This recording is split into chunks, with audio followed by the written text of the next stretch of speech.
那么我们先来回答刚才那位网友的问题。他经常呢说咳嗽，吃了消炎药呢又不好，总怀疑自己是不是肺出了问题。咽喉干痒咳嗽，我觉得可能还是要排除别咽喉的毛病。然后呢就是支气管肺的问题。就是从我们中医啊，这个《黄帝内经》老早就说，五脏九六腑皆令人咳，非多非也。这个怎么解释呢？这什么意思呢？就是咳嗽不一定就是肺的原因。所以别致的毛病包括有一些鼻炎啊，包括有慢性咽喉炎啊，它也会引起咳嗽的。当然最多见呢还是呼吸道的疾病比较多。比如说支气管炎啊，比如说过敏性这种咳嗽啊，这一类情况比较多。刚才那位网友也说了，有一个关键点是他会干咳，久咳呢不止，然后吃了药呢也不太管用。这个干咳又预示着是什么问题呢？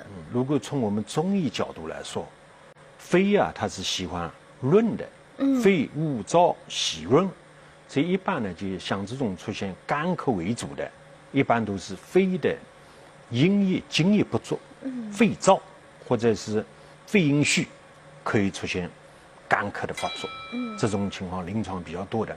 当然这个真正从中医诊断来说啊，如果说这个病人是属于肺阴虚或者肺燥，他除了干咳嗽以外啊，他还会出现一些特征性的，比如说舌质红啊，这个嘴里干燥啊，甚至皮肤也干燥啊，甚至再典型的鼻子也干燥啊。那我们中医把这一些干咳就归类为肺阴虚或者肺燥咳嗽。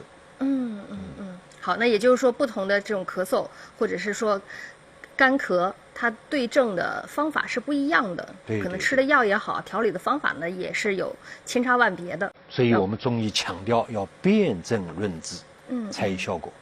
而且因人而异，每个人的情况对肯定是不一样的，引起的原因也是不一样的，所以要对症下药，因人而治。对，这个说实话，你讲的非常好。这一类咳嗽除了与各个人的体质以外，甚至于季节、气候环境，也有特别大的影响。